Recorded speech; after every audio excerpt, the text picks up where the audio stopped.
on there. Recording on Reaper. Here we are getting everything. So when you're ready, do you want to do the retitling on there? Or I already did it. Okay, cool. Yeah, we should be streaming now. We are live. All right. I don't hear music. Hold up. Is it the music's dead? It's had to go fast forward.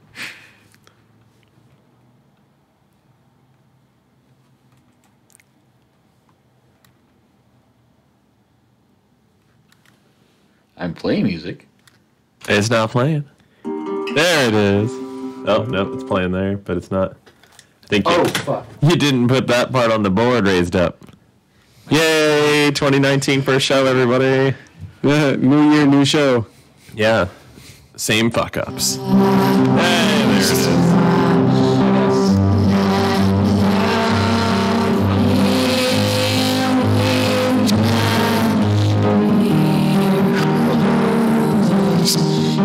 So that little magical number right there is from Moon Hunters, which it's not a new game. It came out 2017 on Switch, and then before that 2016 on Steam. 2016 on Steam. But it's very good. We actually played it for the first time just over the New Year's break. We went over and we had some fun in Santa Barbara with friends. And we were initially going to just, play Smash Brothers because that's what all of us have been doing lately. Lots of Smash Brothers. Yep. That's like what everybody I know is doing. It's like... Not me. Yeah, I know not you. Yeah, but like everyone I know, like, because most of my friends have Nintendo Switches. And anyone who has a Nintendo Switch has just been fucking hammering down Smash Bros. Watching content, because I know, like, one of my coworkers, he's, like, watching it yesterday, and he's gonna fucking get you. It's Ness, he's fucking shooting me. I'm like, damn, it's good. It's competitive more than I remember it. Oh, yeah. It's, like, huge. It's crazy how, gaming in general has evolved to this spectator sport, if you want to call it that. You got the big things with, like, StarCraft was really big, and then Dota and League of Legends there. Yeah. Esports, like, whoa. But now it's just, like, every game that comes out now pretty much has to, in a way, be ready to be highlighted by people. Yeah. To be either played competitively, streamed, something like that. Speed runs. You got to have something interesting going for your game, no matter what. And I felt like Moon Hunters really did have an interesting way of drawing us in. Yeah, so the thing about Moon Hunters that was really good is it's, for one, it's 16-bit, which is always a fun art style for the whole family. I feel like of all the graphics types, 16-bit is the one that will frequently appeal to the masses. Yeah, I feel it's a timeless art style. Yeah, even though I have enjoyed, PlayStation 1, N64, all that fun stuff, it just looks better playing 16-bit. Like I feel like the fact that you're filling in like the small details with your own mind adds to it, because like you see the things and you got like an abstract view of what the thing is supposed to look like, and you're like, this is how I imagine it. Yeah. Yeah, so it's like it takes on a bigger picture. In Moon Hunters, for example, it's the thing I could relate it to is like Diablo. It's like a roguelite Diablo in a sense. Interesting. Yeah, in a way, and you take on a hero who has a set amount of skills, a play style, that type of deal, and you fight baddies, big, small. There's they're not dungeons per se because they're all in open fields and forests and whatnot, but it's procedurally generated, and it's a lot of fun. Like, we just had a ball with it. Yeah, what started off as like one playthrough quickly turned into like 6 hours of straight gameplay, and we were like, oh crap, it's almost midnight. Yeah, like he played it, and then everyone saw him play that, and then everyone else jumped on. I think I was in the restroom. Like, you were taking a shower. I was taking a shower, that's what it was. Yeah, and I came back, and then everyone's now playing it, and everyone's just going, and then I'm watching that, and I was like, I want to play this. And then we, only 4 players can play at a time. Yeah. And we just kept passing it back and forth, and it's really nice because, so, like we were just mentioning how games, they pretty much have to be something that you can play in a video, live, presentation, some sort of spectator ability. And with Moon Hunters, it does that, even though it's not online, competitive, anything like that. It does that by being really small tidbits. So the entire story takes place in 5 days each time. And, you know, there's a couple different, like, scenarios that you can choose to, like, change up things a little bit from the get-go. But either way, it ends up, you know, there's some variance of going on. And you run through the campaign, and it's this nice, quick bite. Well, you have a peculiar look upon your face. The smells. Oh, no. Sorry. I was like, New year, new smells. I think we need to go buy new stuff. Anyway, sorry. Anyways. But a great thing about Moon Hunters is even though you complete your 5 days, your legend of your last playthrough lives on inside of other playthroughs, and and the NPCs will start mentioning the names of your other characters and like, oh, they did this and all that. Yeah, like say your name was Toriel. I got that, and then it'll be like, yeah, the great Toriel once vanquished this person, and then it's like, oh, look at that. That's and you're cool. like, that's a character that you played when we were playing, you know. And it got a little confusing because Spencer never changed his name. Oh. And then he was like, man, look how amazing I was. And then it was funny because Nathaniel, he was like, that's because you've been the same guy for like 5 generations. He's immortal. Yeah, right. The spirit of him must live on. The rogue sword mage Just keeps going from vessel to vessel. Sword mage, he's that one guy with a sword. Yep. That sounds kind of cool. I mean, a few RPGs. I wish that actually happened, where it's like something happened, and then it's like, oh, this person did this instead of player. Yeah, and you see, like, the game is very simple. There's not a huge amount of complexities with it. It's complex enough that it's interesting. It's not, overly simplified. But I think that little detail about adding into the replayability, it has this sort of realism feel. Like, it makes it feel tangible. It's only a video game, but it gives it that little extra bit of like, oh, this is something that we made. This is something that we have done, and now it's being remembered in the game. So it's pretty cool. I really liked it. I mean, even though it's an older game we're talking about. Yeah. That's what we're doing here. Well, we're just talking about games we enjoy. I picked up Human Resource Machine because they ported a Switch, I guess, last year sometime. I like the game, but the port had a few little, like, the control issue is my issue because you have 2 ways: by the Joy-Cons with in your hand, or a screen, like you actually do the touch screen. I'm like, oh yeah, but you can't use the Joy-Cons connected to the thing. That's because they use it as a mouse. Oh, you have to actually like take them off. Yeah, versus a Warframe, they use the joypad as the mouse. Mm-hmm. So I'm like, it's kind of frustrating because like I tried playing it with the joypads, but like you move off screen or something, you have to reset it again, and you have to put it down. Oh no! Wait a couple seconds, and then pick it up. Because if you hit it too fast, it goes to start me. I'm like, that's funny. And by touching, I'm like, it's not bad, but it just feels weird. I'm like, I want to use the joypads if I'm holding the handheld. I don't want to be sitting there touching. Yeah, there's been a few that end up being a little weird. Like there was this one game I played. It was called like Lost Phone or whatever, and it was interesting because you had to hold the Switch sideways like you're holding a phone. Oh, there's a few pinball games that did that too. I was playing demos. I'm like, this is awkward. Yeah, and it worked out like well enough, but it was really weird because. But was it touch or? It was like, well, the weird part was if you said you wanted to use Joy-Cons, they had to be attached to the Switch, and then it would make it go into portrait mode in landscape, so it would get smaller. So you couldn't play detached Joy-Cons with the way it was meant to be, long ways.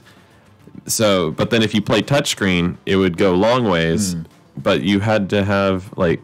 It was weird. I can't remember if the Joy-Cons had to be attached to the system while you were playing it still or something. I just remember being really weird that you couldn't just use the Joy-Cons and have the thing sitting on the table. No, there was a pinball demo I tried where I had to use the Joy-Cons, but using like this way, in like portrait kind of way. I'm like, but it's just because you're holding like this way, no weight on there, so like you're holding all the weight in the bottom. Oh yeah. I'm like.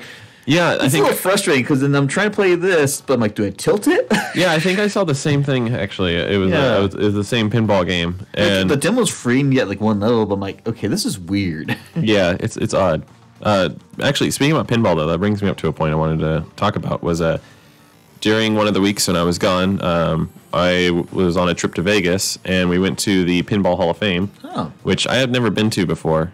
And it's like literally the coolest place ever. I don't know if you've ever been there. Neither of you? Yeah. I think I was supposed to go there one time I was out there, but never ended up. It's okay. Like, I want to go back out there just to go to the Pinball Hall of Fame again, because we spent a couple hours there. I could spend easily a whole day and then some there. Like, it's really nice. So the thing about it is they have all these old pinball machines. They're, all antiques. And some well, I shouldn't say all are antiques, because they come from anywhere from like the 1950s all the way to modern. And they've also got arcade machines there. They've got like original Donkey Kong, the Punch Out arcade machine with the two screens. They've got the Super Mario Brothers Versus. Did they get the Tron game? Yes, they do have the Tron game. I remember there was a bar out there in Vegas that had that once. I played it. Yeah, they had the Tron game. It's like, what is it, like 11, 12 games in one type thing? Yeah. There's the disc throwing. There's I just the remember bikes. just drinking, playing that. I'm like, okay, this is too complex for me right now. Yeah, I didn't actually jump on the Tron machine. That's the thing is, like we said, we spent a couple hours there. And there's so much. That you can't get everything unless you spent like maybe a day or you can go back the next day. But what's cool is, we were there for, I want to say, almost 3 hours. And, I actually had trouble going through my $10. Really? Yeah, because the old pinball machines are still a quarter. Oh. It's not like they gouge the prices to be $1. Like most arcades, like 50 cents, 75. Oh, no, actually, I think even like GameStop had like, not GameStop, GameWorks. And Dave & Buster's, some games are maybe close to $1 too. $1, $2. Like $2 games are now really common in arcades. Yeah, like if you go to Dave & Buster's, there's like games. So you're gone in that much. I buy through 20. I'm like, where'd it go? Yeah, like you're sitting there and you're like, I wanted to, play some games, but it's so good. And what's fun is Jack Black. He recently started his YouTube channel for gaming. And I forgot what it's called. It's like it's a playoff of Japles though. This place has a pin in its balls. Yeah, his first game related video is actually him going to the Pinball Hall of Fame. And so he goes through it and he sees a little bit. And one thing I really like about this place, and it's a feature that he went over too, is that every machine has this little card that talks about the history of it, when it was made, who made it, why it was made, the ideas behind it. A couple little features that were like specific to it. It was really funny was if you go up to the Donkey Kong machine and some of the older arcade machines as well, they'll have this little thing that says like, do not hit this machine or abuse it. And like, they do not make parts for this anymore. Yeah, if you get angry while playing games, you will be kicked out. I won't doubt it. Yeah. But that's kind of cool. I mean, I like that. It's more interactive kind of museum. Versus a lot of standard museums, you can look at things, but you can't really interact unless there's a special exhibit made that way. Yeah, so it's very much it's a museum, but it's interactive. But you can experience that old school. Yeah, like, if you want to experience the 1950s pinball, go ahead. Yeah, exactly. And I'm a huge fan of pinball, and so being there, was like it was just really awesome. And I love because I've seen like pictures of them, or as you said, they've been on display, but you can't interact with them. The original pinball machines, a lot of them, it was really nice to play them because they were mechanical in their entirety. Like, so when you want to serve up a ball, you actually have to like pull the lever and it clunks the ball versus like model ones, it kind of pushes it, but you're not putting much effort. Well, see, because normally when you lose a ball, the next ball plops out, and then you pull the plunger. But you got to actually. But this one, you actually have to load it, so it doesn't just spit the ball up. You have to pull the handle. So and it loads it feel like kind of loading a rifle in a way. Yeah, it's like clunk, like it feels like you're pulling a bolt action rifle, kind of like it clunks out, and then you pull the plunger back and let it go. And technically speaking, you could just load up more balls. Like, you're like, I'm going to do multi-ball right now, and you just clunk. I wouldn't do that because I would fuck that game up badly. Because I have hard enough paying attention sometimes to one, just everywhere it goes. Yeah. And then, like, sometimes, like, the plungers you're not paying attention. Oh, I hit it hard enough. Imagine, like, 15. Oh, man, yeah. Well, you might break the machine, too, probably. Yeah, you don't want to do anything that would make you, like, do fast, inappropriate movements. But it felt so satisfying just to, like, clunk the balls back up. And, man, it's crazy seeing some of the design choices that they had through the years. Because like paddles were smaller. Yeah. It was funny when you look at some of the machines like from the early 50s. It's like they nailed it right off the get go. This machine's perfect. And then you see one from the 70s where it's like they try to do something new, like the paddles are tiny, but then there's like this big gaping gap between it. And you're like, there's no way you can hit the ball if it decides to go anywhere near the middle. There's no reaction to the timing or anything where pretty much... you can't even press both of the paddles at the same time to try and get it. Well, see, yeah, like the thing about like 98% of the time when the ball is going through the middle, you can still actually hit it, but you just have to realize which paddle to hit because it'll be just enough so that when it's like right here, you can clunk it up. But then these ones, it was like there's literally like 4 to 5 inches of gap with these tiny little paddles that are off to the sides. I'm like, nah, I'm good. Yeah, one of the coolest things, I'd never seen it before or even heard about it, was they had a versus pinball machine. And the way this worked is one person, you sit on either side of it, and the whole machine actually like tilts. Oh. So like, okay, say it's my turn, the whole machine will tilt my way, so it's like I'm playing pinball, but you'll have control of paddles at your gate and then at midway. So you can try to shoot it into my gate. Oh. And then once I lose, it tilts back that way. And you get and vice then versa. They get to play. Yeah, and you're playing versus, and it keeps the score on both sides, so you can play a nice high score game versus, and yeah, it was so much fun. Like, I really want to go back to Vegas just to go back to the Pinball Hall of Fame. Seriously, it's that great. Like, everyone should go to it. If you have any liking of video games, which if you're listening to this show and you guys on this show, then you need to go there because I absolutely despise them all. You're just like, fuck video games. Why the fuck? I don't like a single video game in the world. Yeah, it's amazing though. It's like I'm gonna go to a bar and take shots. God damn it, and it's dry. I don't know. They also have popcorn there. It's pretty fun. Like straight up popcorn machines with fresh popcorn. I mean, I get it because it's kind of the same little thing, but yeah. Now you're gonna get butter all over the paddles. That would be. Yeah, right. That was one thing I thought. I was like, man. No, that'd be worse. Like the arcades with the little arcade grease. Yeah. No, with the ones that use the little ball pads, like some like early 70s. Oh, like Centipede. Imagine that all greased up here. Fuck. They definitely maintain everything though. Well, imagine they do as a hotel. I mean, as a museum, and they watch you, make sure you're not fucking. Oh yeah, like my buddy kept putting his drink on the pinball machine. You're like, nope. They don't say, oh, could you move that? They just walk up, grab your drink, put it on like a chair or something. They don't do it. I can believe that. Whoop, whoop, and just move it for you. Like they don't even be like, oh, could you move your drink? It's like, no, we're moving your drink. Don't do that. And then he kept doing it. They just kept coming up, just didn't say anything, but kind of looked at him like, motherfucker. Imagine they give you some amount of warnings after a while. Yeah, right. If they see you do it like over 10 times, probably. It's just habit, Yeah. My buddy, he thought it was silly because it's, I always love like little gimmick, stupid stuff. But they have an antique coin presser, which it has a little thing. And it just squeezes the coin in a penny and make it skinny. No, not one of those. See, they have that too.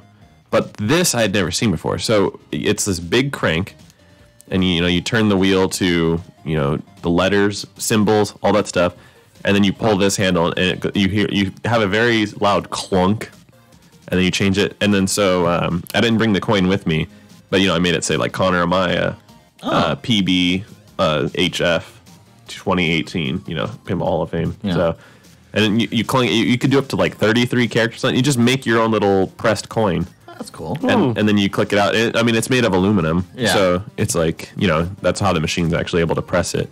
But having your own little coin like that, it's like you can put whatever you want on them.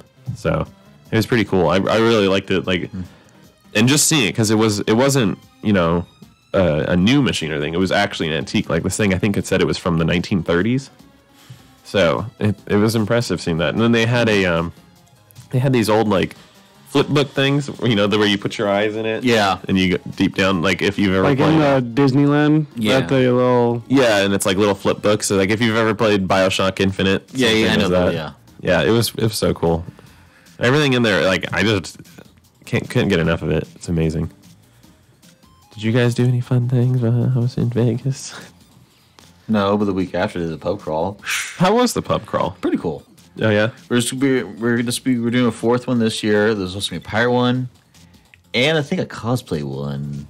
somehow simulating he wants. I don't know. I'm gonna give details on there. I'll tell you off there. But something interesting Bernard has made me might be promoting on here. So explain like what you guys did with the pub crawl, because it wasn't just you guys going out and doing things. It was like an actual event that you did. Yeah, because we started like year after year. So I've been there since the first time Bernard started it. Okay. So basically, you would go. We all have a first bar meetup. So this year is the MTL. Okay. And then we would give about an hour for people to show up. And this time they did a smart thing where it's like, you pay $15, you get one free drink for your first bar, and then you get a wristband, which gets you discounts at other bars for the special drinks. So you don't pay as much as, say, I did for beer or whatever. Okay. And then after a while, I'll start filming once people start getting there, because if it's two people, it's fucking pointless. Yeah. But then we would start saying, okay, we're going to the next bar then, and then either people meet us there or they follow us along. We march around downtown Riverside in this parade of Santas, elves, reindeer, etc., etc. Oh, that sounds fun. Yeah, because then we went to MTO to the Hangover? Or the Hangout, sorry, Hangout. Okay. I was going to say, are you talking about Hanger? No, Hangout then, because in front of the Hangout, there's that whole like festival thing, so they get from that and take pictures there. Mm-hmm. So they do an entire group photo. For some reason, we're scheduling, we end up going back to the house, which was right next to where we first started. Mm-hmm. That's kind of cool, because we did the whole, like, we can have the upstairs area, even though it's crowded as fuck. Like, we did a costume contest, but I didn't get any good film of that, because I was stuck somewhere else. I'm like, I can't move. Now I'm not throwing my camera at some other random person. Yeah, there you go. Then we tried a new thing this year, which didn't work out. We split between Worthington's and Menagerie. Mm-hmm. Worthington's was packed. I went to Menagerie, which is okay for about 20, 30 minutes and died. Oh, and then just everyone was gone. Yeah, then I was hanging out doing some other stuff, some else, finishing beer, and I was going to go next door, but it's like we were moving to Harrow's. And Harrow's, it was pretty much, that's where we end up getting food and stuff. But we might make that the after party spot instead, because not many people go back. They just kind of settle at Worthington's. I see. Worthington's like the other camera dude, and he was showing me some streamings of it. He did a lot of flights where it was packed. Where I remember last year, I was like, I couldn't move around a dance floor. I'm like, I filming some other dudes like, wait, look at me. I'm like, I can't move anywhere else, dude. Oh yeah, no, I've had that happen at quite a few venues where it's just completely packed. Yeah, I mean, it's kind of cool. It grew a lot. I mean, I think Barnard was like 200 people this year or something like that. Wow. Like I said, we're expanding to doing the pirate one, possibly a cosplay one, which might simulate the whole Thanos snapping thing. I don't know how the hell he's going to do that, but it's something yesterday sounded interesting. Interesting. Yeah, speaking of that, we have the promotional poster for Avengers Endgame. Yep. Yeah, that just happened this past week. I didn't see that one. I know the trailer could not dropped earlier last month, but I didn't see the poster. Yeah, well, I should say the logo for it. Oh. Like the font and all that. Which we saw in the trailer. Yeah. Oh, and then we had to get the IMAX one to show that it was what's the sister, the robot one for Thanos' daughter. Oh, not Gamora. Yeah, you're talking about. Yeah, I forgot her name, but Nova, isn't it? No, not Nova. No, Nova's another one. But, shit. But basically, it was her comforting Tony Stark instead of touching a costume. Oh, okay. Everybody's gonna look it up now. Yeah, right. We've got all this tech. We could totally. See, we don't have the movie guy today. This isn't helping us. Right. Well, you know what's funny is he's a movie guy, but he's not like super duper into the superhero movies. Yeah. Yeah. Giovanni knows a lot of movie stuff though. Oh, but I remember last time we were at Action Studio, so I was going to watch Ant-Man, which I did. The Ant-Man and the Wasp. I need to see those movies. I think it's worthy sequel. I need to look at Nebula. That's what. Yeah, because you're thinking Nova. Yeah, Nebula's cool. So seen Aquaman. I don't know if I really wanna. And speaking of the Avengers, you can actually watch the Infinity War on Netflix. Yeah, I did it like a week ago. I was like, I'm bored. I'm gonna throw it on. Yeah, I was like, whoa, that's already on there. Like, and I like a lot of people in years are tiny watching exactly. I think it's like 1:50. Oh yeah, you started like it. So that no, it's like maybe you should have started 9 or something because it's supposed to be 3 hours, right? Yeah, something like that. I just remember I actually saw someone put it on. And they timed it exactly. Yeah, it was either on Twitter or Instagram, and then like it was being shared all over. They're like, and everyone's freaking out because it's just like they had a little, they had the clock sitting below the TV and everything. It was really good. And then you just see it. It was just right when he did that, it turned to 2019. Turns out they filmed it a few hours earlier, and they just what was like, all right, 11:59. Just gotta wait 1 minute. Judging by their reactions in the video, I don't think they did that. I think it was legit. Like they completely lost it. Because people were actually posting like on Reddit and stuff, like, do this if you want. I'm like, well, I didn't do that New Year's. I was too drunk at Bernard's. Oh yeah, we were playing. I think he was watching Chopped after midnight. I'm like, okay. He was watching Chopped. It's B, if you know the guy, I'm like, cool, you do your thing, man. Yeah. I'll go back to drinking. Cooking shows are always interesting. One thing though about like cooking shows currently, it's like they're very competitive. Yeah. And I like it sometimes, like where they're like everything's in a rush and stuff, and I'm like, man, cooking is like fun. You don't have cooking shows used to be pretty relaxing, man. Yeah. Oh yeah, they are. Fucking even Guy Fieri was fucking talking shit on it. Guy Fieri is just like 100% energy. Yeah, Guy Fieri was like saying how he doesn't like modern day cooking shows, that they're all high competitions. Yeah, they're all high angst. But his show is not relaxing because like doom. You're talking, don't. His isn't like traditional, but I'm saying it, but it's not the whole like we gotta fucking make these bagels, guys. Yeah, like although the dubs done to him are hilarious. Though. Like if you go on Netflix right now, like I want to say almost every single show is literally a competition show for cooking. Yeah, and not only that, it's like Gordon Ramsay was an asshole in the kitchen, so now everyone's an asshole in the kitchen. There's no like calm cooking. And I'm not saying it has to be the old like, oh yeah. It doesn't have to be the old, okay, and then we're gonna make this. It doesn't have to be that, but it. Give me some Alton Brown goodness. Yeah, like binging with Babish is perfect. Or like that's an example of like what I'm talking about, like where it's still relaxed. But he's a YouTube channel. He's not a big time. Yeah, but I go more different, like say Anthony Bourdain, the traveling, kind of showing people. Yeah. And we lost him last year too. Yeah, it's sad. It's crazy. Yeah. But as I say, I don't play it because I don't get more copyright shit on here. Yeah, right. But if you look up Guy Fieri dub, you can find the dubs of him like going. You talking about the Djibouti dubs? Yeah. God damn, dude, those things are fucking hilarious. Did you know? Because you watch Hot Ones, right? I'm familiar with that. I don't really watch it, but I'm familiar. Hot Ones, it's where they have celebrities and they eat hot wings that get progressively hotter. And apparently Guy Fieri didn't even realize the Flavor Town meme because he's just sort of, it was just one of those things he said on an episode, but he didn't like really plan it. It just happened. And I guess for like years he had like no idea that it was like this whole big deal because he's so busy. To be truthful, Guy Fieri himself is a meme, so that's true.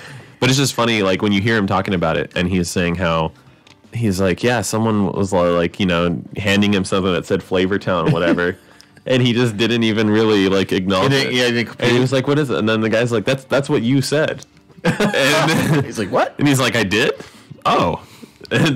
And then they actually went over. This is an older episode actually, though, but they go over how he signed like a lean cuisine and tossed it out into the crowd, and he didn't believe them. He's like, "No, I didn't do that." And he's like, "There's a video of you doing it. Like you can watch it right now." And it's totally him saying. It's just funny. Like, turns out it's actually that one guy from Smash Mouth. Oh, yeah. Never seen him in the same room, so yeah, right. Can't prove it. Yeah, that's funny stuff. Yeah, I've been recently watching more Netflix. I'm finally watching the new season of BoJack Horseman, which he finally watched an episode. I'm started on season 1. Yeah, he watched an episode that I was watching the newest season, and I was because he's like I haven't seen any.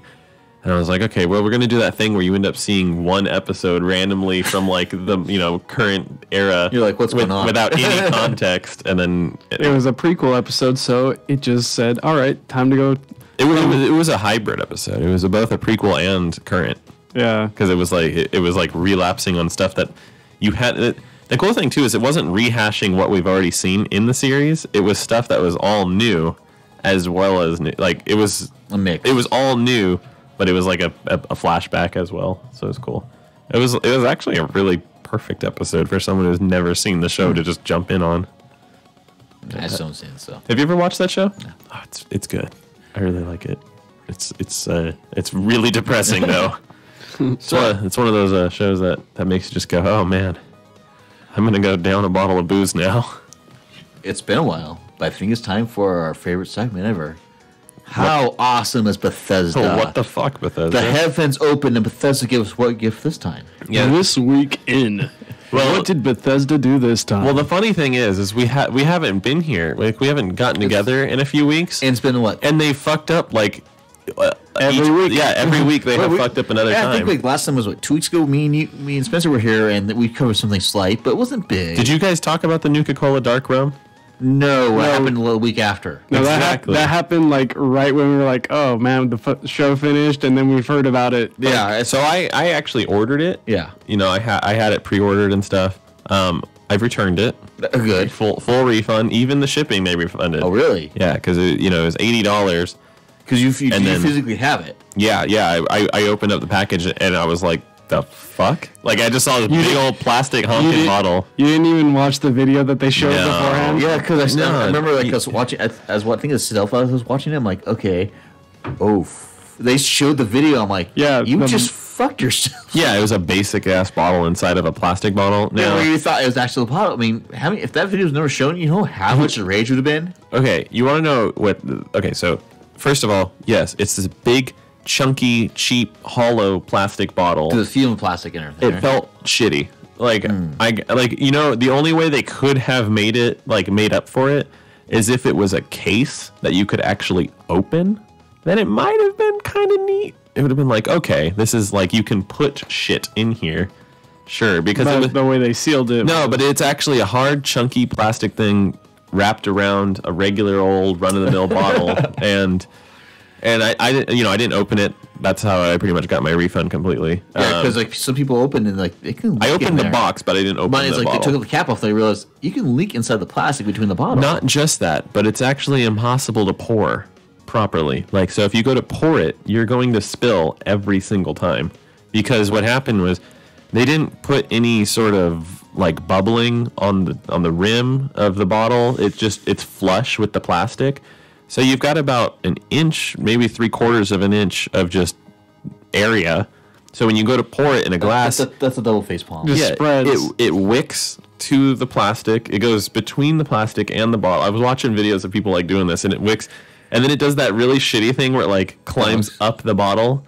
So it's like you go to pour, and then it goes right outside of the shot glass that you're pouring in or anything, and then you have to like do this. And that's like the basic thing of when you're pouring shots off. You wanted to get in there, not on the table, on the glass. Exactly. And it's funny, like this person wasn't even trying to be like comical or anything. They were legitimately just like, okay, here's a glass, go and pour it out. And it was like, fuck, dude, everywhere. So you just gotta get one of those little pouring tops that you need. And then I didn't actually look at like the ingredients and everything until after. I think it was like what, basic rum, right?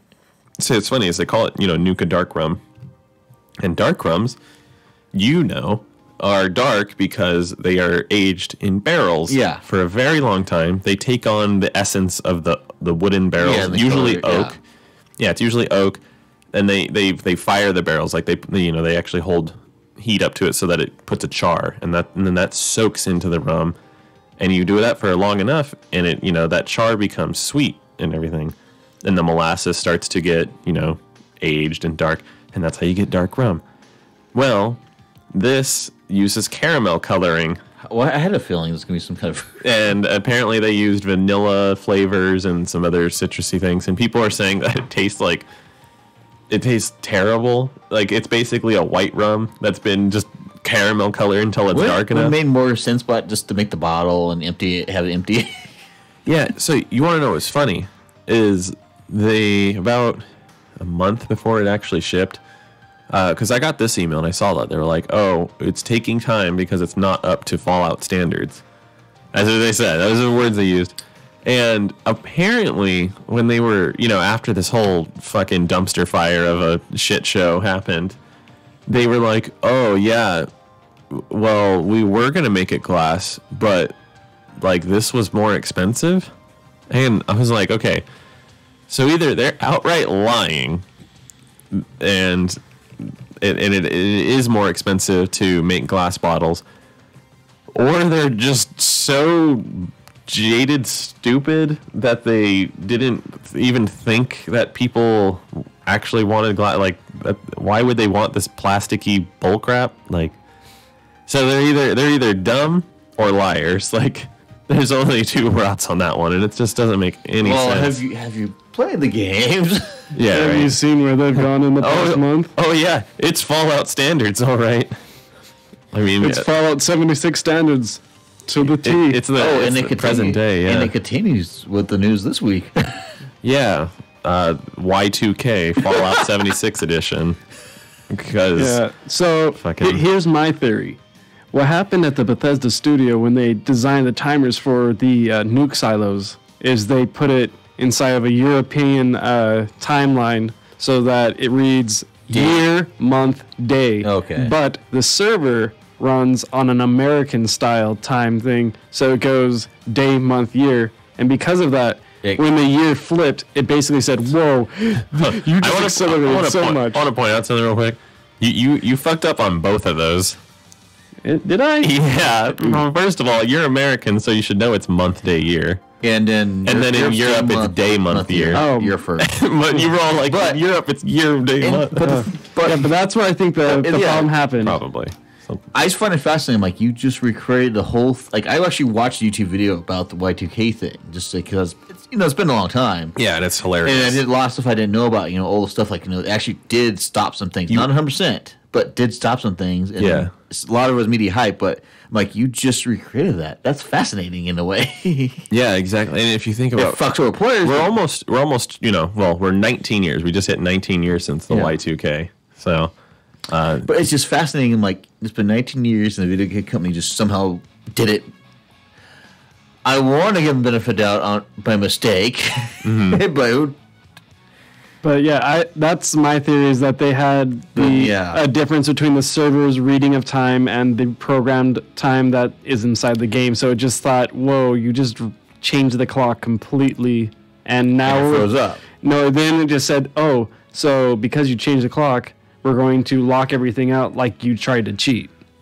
yeah, something like that. Yeah, it's plausible. I mean, especially if they're how badly designed or badly modified the engines to say. Yeah, I'm not sure what happened here because they have not said why. It's just been theories. Yeah, but you want to know how fast it was to fix? It was just like, oh, done. So it was like a couple minutes fix. So I'm pretty sure that's the reason. Could be many other things. It could be that Nerd idiots. the motherfuckers didn't have concurrent server settings. There's a lot of. It's just weird that it even happened. It's not shocking though, because it's gone thing after one after another with this game. And after the next, man, it's crazy. Yeah. It's just a gift that keeps on giving. I don't understand how this even happens. What's funny is Pete Hines, who formerly was very vocal on Twitter all the time. He's just been not Really? online, dude. Yeah, like he has not been saying anything. His Twitter, I think, aside from like a couple promotional things, he's just not said anything. Well, it's been this constant, like, no game has fucked up this much, this constant. Yeah, no, it's like There's when you been look at little big things, like Call of Duty, Battlefield, like Blizzard stuff. Well, I think the one I can remember is there's No Man's Sky. Okay. And when No Man's Sky fucked up, it was just like, hey, this is fucked up. And that was it. Like, and then they just did radio silence, and everyone was like, "What?" And then they're like, "All right, so now we've got shit, and we're starting to push it out." And then they was like, "Oh, the game's getting better." Yeah, it took 2 years, but you could almost could say that No Man's Sky came out 2 years too early. Yeah, but here's the thing: they did the smart thing. Like, you know what? We're gonna be quiet. We're gonna be quiet. We're not gonna try and stir up the pot by doing stupid shit. They said sorry. Yeah, they did say sorry. And they said, we'll work on it. And then they did. It was just released too soon. Bethesda hasn't said sorry. And remember, like, the Diablo 3 launch, it was Era 37. Oh, yeah. That was a fun day. I concur to that, too. I'm like, okay. You're okay. Like, yep. Okay. But it's just like, wow, you just... Yeah, like another big one that I remember is Assassin's Creed. When the faces weren't and then they pat. And it's like EA, they tried to deny it. EA, sorry. No, Ubisoft was just like, yeah, sorry, we're not going to rush games anymore. So then they started going on a whole 2-year cycle, and we're going to take a break in between this year and next year, and we'll have the engine working perfectly. Yeah, it's too much. There hasn't been that many complaints, but I'm just like, but this is fuck, dude. Like what? Back to back to back to back, like one after the other, just keeps. It's kind of exhausting after all. I'm like, can you guys just take a week off? Yeah. All right, guys, we're going to take the game and take it off the listings on our own website. Remember Arkham City on PC, where they actually took it off the Steam store because they just stopped altogether. They're like, yeah, no, here's your refunds. We're taking it off. Yeah, Warner Brothers, they're not the perfect, but they have the most fucked ups. But even they're like, yeah, let's take this off. Yeah, and then they issued refunds and that stuff. They just fixed it. And I knew that this was going to be fucked up. Like this whole Fallout 76 thing, because they said, at E3, they're like, hey, fucking join the beta, the break it early test something, and I was like, oh, that's cool. And then they were like, okay, you get beta access by pre-ordering, and I was like, not so cool. Yeah. Red flag number 1, and then number 2 is. It was about August, and I was like, there's no word on when this beta is coming out. The beta was what, 2 weeks before? Yeah. So I'm like, that's not a beta, that's a demo. Yeah. And that's because there's no time, because technically it's already gone gold to exactly ship. They already printed discs. That's the thing. Like, and yes, you can patch it, but really, you're gonna patch that much in that short of time span. And well, that's the thing is like it's impossible to patch the discs because the discs are pressed months in advance. And I was sitting there in August, and I was like, oh, this isn't a beta, because I've said this before. Like, there's so many companies that use alpha and beta incorrectly. I remember when Halo 5 was coming out, and they're like, hey, it's the alpha. You get it for getting the Master Chief Collection so you can play Halo 5. And it was like the entire game. Like, it was, I think it was like 8 months before the game was actually coming out. It wasn't an alpha. It was straight up like, you could say it was a beta, but it wasn't an early access alpha. It was, and it was just, the game that came out was, the same thing. Like, and then, let alone, like, okay, we're looking at, I was thinking, okay, even August is late in the game for, big changes to a game. And they just, it was baffling. I was like, oh, this is going to be bad. This is not, what we see during that beta, quote unquote, is the game. And it's just, oh my gosh, it was bad. Hey, EA, if you're listening, I keep saying I have hopes for Anthem. Don't fuck it up. I don't have big hope for Anthem, to be fair, to be honest. Hey, they've been delaying it time and time again and been revamping it, because that game should have been out a while ago. They didn't delay it. Yeah, they did. No, they didn't. It's never been delayed. They never gave, like, an actual release date on it. I could have swore that, like, when they originally announced it, like, it's going to be spring of 2018, and they were like, fall 2018. I mean, 2019. They never gave a legit. Like, they never gave a hard date, but they gave like a quarter for it to pop up in. Yeah, but I don't know if they gave a quarter. They might have said 2018, but I just know that because you got to remember, like, when they're talking about like a game coming out, and they're like, oh, it's going to be coming out in 2018, and you don't even see a gameplay trailer in any of 2017, it's not coming out in 2018. And like the only company that I know of, and it's only recently, that actually does this now is Nintendo. Nintendo announces games and comes out with them within 6 months. Yeah, I think the only one problem they had, but that was not related to them. That was for Walking Dead on Switch, and like the day after, that's when Telltale shut down. Telltale shut down, yeah. Which I think someone's still working. That's not their. But I'm saying, but they announced it on Direct, and a few days later that news hit. And like, yeah. I mean their titles is what I was specifically talking about. Okay, like, so generally they're good. Yeah, their first parties usually come out when they say they're going to come out. Yeah, well, like I literally mean like because they don't like talking about games well before.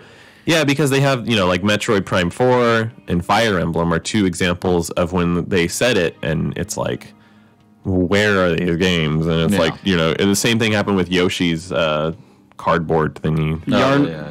Yoshi's Yarn World 2. It's basically it's that game. You know, it's like where's this game that you guys showed?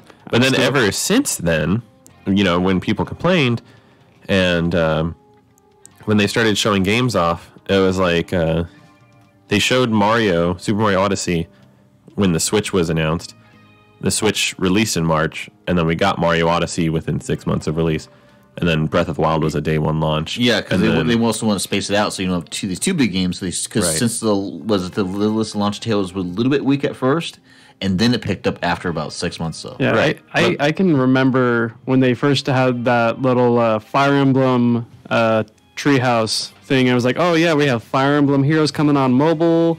Yeah. And Fire Emblem Warriors is going to come to the Switch, and there's going to be a Fire Emblem game that's a main title for the Switch. Yeah. 2 years later.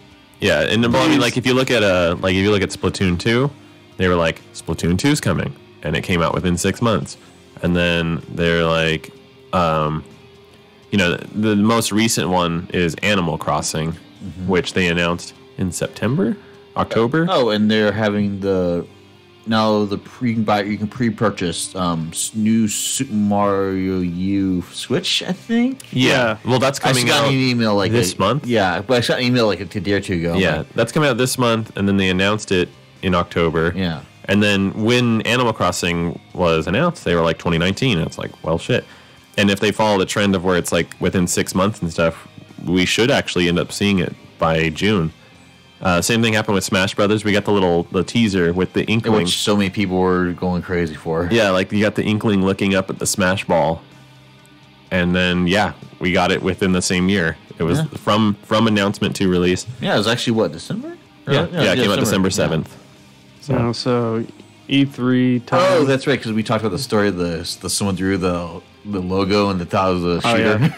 Oh yeah, I don't know if you were here for that. No, he wasn't because it missed me and you. What happened? So a kid drew a Smash. Oh yeah, I saw this. Yeah. Like he drew the Smash logo, and he's all like on Friday. He's like it's time to Smash Ball. It's time to, and then Smash Ball. And like shoot. They thought it was a crosshair, and then the police released their whole report. They're like, it's actually Super Smash Brothers. Speaking about Super Smash Brothers, did you guys hear about the story where there was a noise complaint and then the police arrived at the person's apartment? Oh, I was playing it, yeah. And then they were playing Smash Brothers and the police were just like, that's dumb. So they just played Smash Brothers with them. I saw like someone was like, I'm here with the cops. We're playing Smash Brothers. The cops like, cool. Yeah, exactly. It was funny. I love it when stories happen like that. It's just like, it's turned out much better than usual. Yeah, I mean, it could have been much worse. Oh, I mean, yeah, it could have just been really dumb. It could have also been really bad, as it seems to always be in the news. But that was a good one. I mean, that wasn't in the actual news, but it was in the cloud of. It was in the cloud of Facebook, of social Reddit, media, and all that mess. Yeah, it was actually something was actually released. You want to know what was an interesting thing, which is going to just start making all the rumors, is the Half-Life 2 and Portal 2 writer Eric Wolpaw. He's come back to Valve. And but he's like insistent that they're not really it's not working, like, because Valve announced that they're working on games again, or that they want to. So now everyone's going to be saying Portal 3 and Half-Life 3. Yeah, because apparently there was something in, I forgot what the code was. Maybe it was with Steam itself or something, but something for Half-Life VR. And then if you look at Gabe Newell's like Twitter and stuff over like the past 3 years, he just keeps doing things. Like he's like, oh, look at my computer. I love my new, and it was like. There was like the main title screen for Half-Life 3, but it was it's like, oh, really now? And they've never said anything else about it. And then, but in reality, they've just been radio silent on that. Half-Life 3. For the longest time, I was saying it's never going to come out because I was like, it'll actually be good, but since it took so long, everyone's going to say it's bad. Or it'll just, it just won't live up to the hype type of deal. But then now I'm like, dude, it's been so long. I don't think people give a shit anymore. Like, they would love it. Or there's the hardcore fans are crazy for it. Like, I'll be interested, but at the same time, like, it's been so long. I think it's long enough, though, at this point, that when they finally announce it will be a huge, like, people are like, oh my God. Well, really? actually, the interesting thing, once again, to go to No Clip. They did a documentary, but Valve was it part of it? But they did about the people like covering and some people who did like the game developers who did expansion packs. Yeah. Or expansions to original Half-Life for the anniversary. Oh, if yeah. you look on the No Clip YouTube channel. Yeah, okay. It's a really good one. Even for no official involvement, like, oh, it's pretty good, actually. Yeah, and then they have the Black Mesa remake, which is still not complete. Yeah, they cover that. We're still supposed to be releasing, but... Yeah, it's a weird one. But, yeah, I feel like at this point, though, like, if if Half-Life 3 is announced, people will lose their goddamn minds. But I think we're at the point where it's safe. Like, people will just be like, "Oh my god, it's finally coming." Yeah. But like, I don't see it actually in, like, even if it's I can't see it being bad.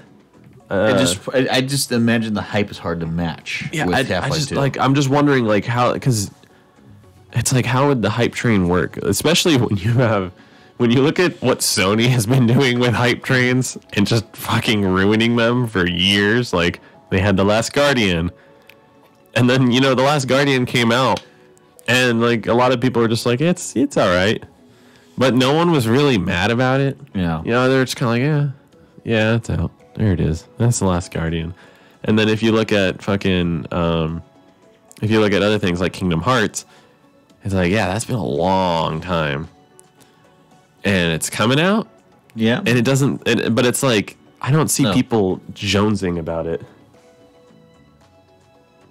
Oh, my mic's really loud is what he says. I can fix that. Yeah, Rich has got to fix it. Hi, Andrew. You need to wear your glasses more often. It makes you squint too much. We're like, we could be almost done. I don't know. I feel like we're on a good almost ending note. This is like the one thing I want to talk about too. Yeah. Also, in another note, Yeah. since better, Andrew? Since the downsizing of Blizzard because of You lost all the another stuff executive. Yeah. No, two. Well, I mean another. Yeah, That's what I'm saying. Like, it just happened like today. Yeah, there's been a lot of downsizing with Blizzard and all that, but some of the members of the Hearthstone original team have made their own little studio. Second Dinner. Ben Brody. I think was because he's supposed to be making. I don't remember anything, but they actually got funding to make a new game for Marvel. Oh yeah, and the funny thing about that is it's by NetEase, the same company that's making Diablo. Oh, the Diablo Immortal? Yeah, so basically they're funding Blizzard and exploited Blizzard employees. But what was I going to say? No. Hypixel Studios. And Hypixel's been, like, I guess they're a big Minecraft modded server, which do multiplayer games and stuff like that. Oh, okay. They're officially announcing their first game called Hytale, which is basically like a cleaned up version of Minecraft, but fantasy and mod support and a lot more streamlined than, Microsoft has done since they bought it.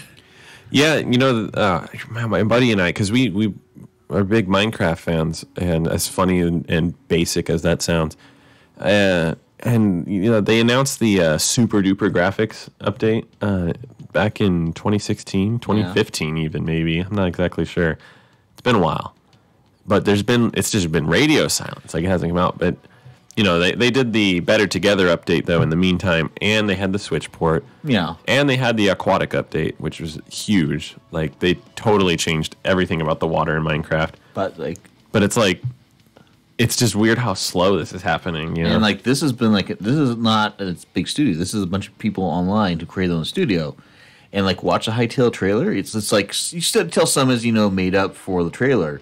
There was some game footage. I'm like, if that's true, what you get, that's actually impressive what they've done for not having those resources. I need to check it out because I really like that. It's kind of cool. And if you did familiar with the Yachtcast, it did have a little fake Simon and Lewis. There were lookalikes in there where you can't see it real quick. I'm like, oh fuck. Oh, that's good. Because it's kind of nice, like a throwback to all of Minecraft. So I'm pretty sure there were some other YouTubers in there you can see in the crowd scenes. So you have to, I had to spot them. Mm-hmm. That sounds fun. I love it when you see these groups of people, like fans, and just banding together and making either tributes or their own games, whatever you want to call it. Like right now, what's going on with the Fallout 3, what do they call it? Capital Wasteland mod for Fallout 4. They have just reinstated. Yeah, because they just got. Yeah, because they got the go-ahead and they've reinstated development on it.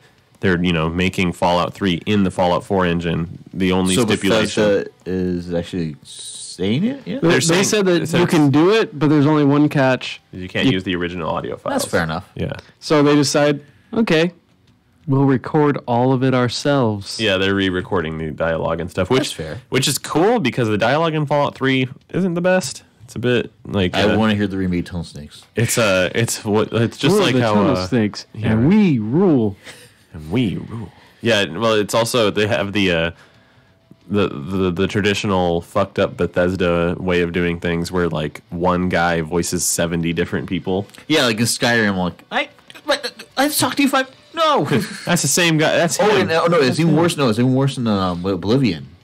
Yeah, Because every guard sounds the same. yeah. Well, every guard in Skyrim sounds pretty much. It's basically like three people. Yeah, like and two then, guys and think one girl are basically the three main clips you hear. Yeah, exactly. It's seriously like it's funny if you go onto like the Skyrim cast and you look at who they played. It's like you'll see one guy's name and then like 70 different characters. Like Jarl Balgriff is also the shopkeeper, and it's like you can do whatever you like in my shop. And it's like I'm Jarl Balgriff. This is my town of White. It's like it's the same guy, same voice, like, and then there'll be like a little bit of difference in the cadence, and it's just like I think everyone sounds the same. What's his name? The dude who played Colonel Ty in Battlestar. Oh, I don't know. Yeah, but he basically, I think most of the money got to him because he did play General Titus, I think.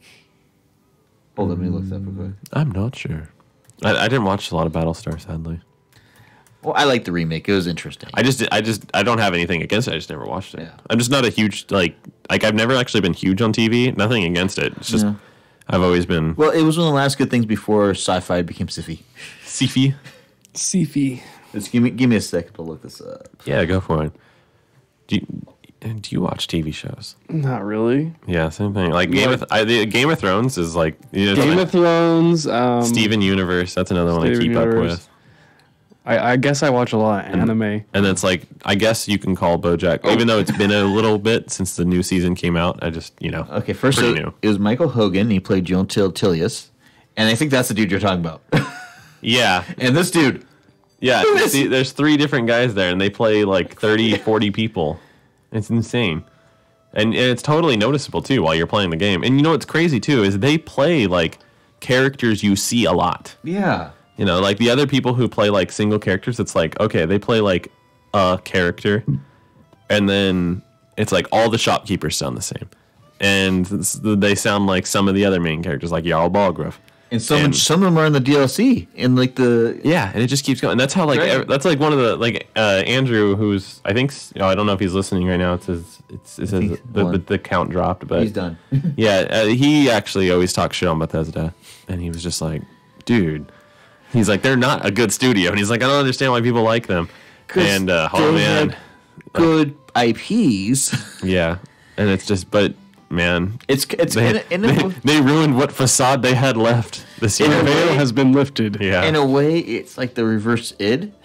Oh yeah, where it's like good studio, but sometimes they didn't make that great games. Like Rage was questionable, and some of the sequels. Rage honestly, like I haven't fully beat it. I got it now though because I want to play Rage 2, and Rage 2 looks completely different. Yeah, but it's like, and from everything I've heard, like people who played it, they're like, it wasn't actually bad. It's just that it wasn't the hype that was going on because I don't know if you know the whole story behind Rage. The reason why there was so much hype behind it is that they were making it and then it got, dropped because the whole studio started going under, and then it got revived and then brought back. Yeah. It was like 9 years of development. Yeah, because about the release of Rage was about close to, I think it was ZeniMax bottom, right? Yeah, something like that. And the thing about Rage 2, well, not Rage 2, but Rage also. The thing about Rage was that it was originally teased as being this huge open world, where it was thousands of hours type deal, and then it ended up being kind of a quasi linear story that you could beat in like 10 hours or something like that. And I think problem with Bethesda, they're giving too much credit by having id, And then also by having their IPs were, I forgot who made, Machine Games made Wolfenstein, and Wolfenstein was great. Yeah.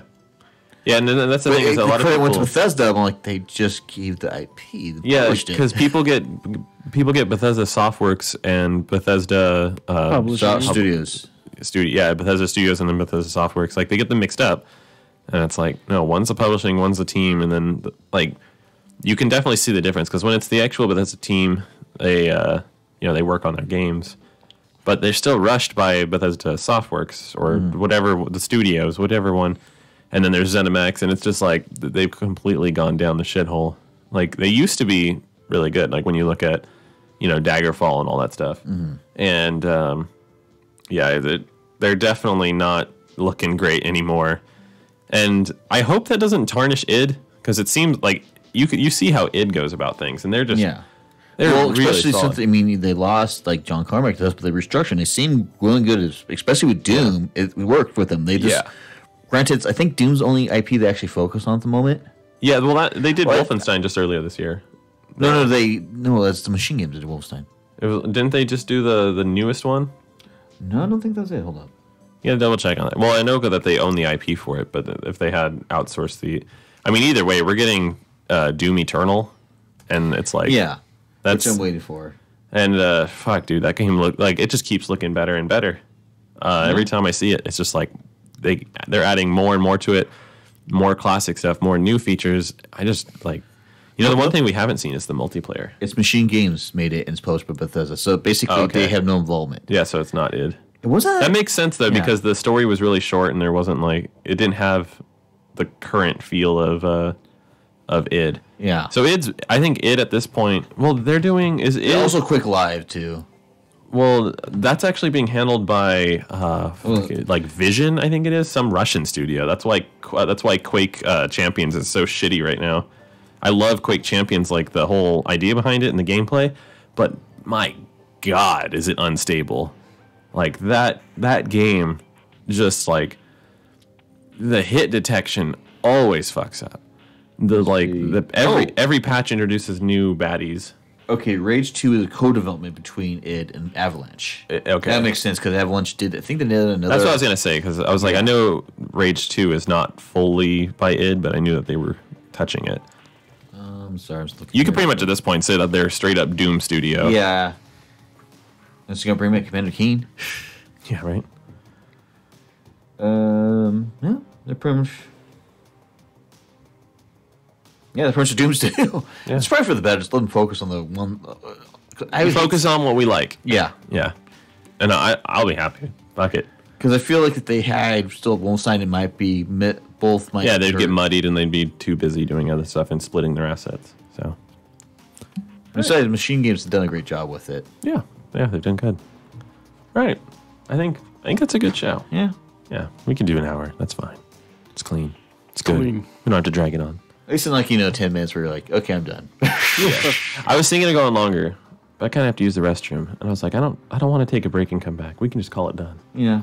So, yeah, we don't have much going on this beginning of the year. Yeah, you go on anywhere and it's dead. Yeah. We could have talked about more fun stuff, but let's just save it for next week when we're on a new time scale at 11 a.m. You have to get up early in the morning. Yep. Damn you. Yeah, not that early. Here's the thing. You can watch us and then start watching all your favorite streamers on Twitch because they'll be coming on at least 2 hours after us. Maybe we'll finally start streaming on Twitch as well. So anyways, that's the Nerd Dungeon. I'm Connor. That's Spencer. That's I'm Rich. Rich, whatever you want to call him. He's awesome. We love you. Good night. Night.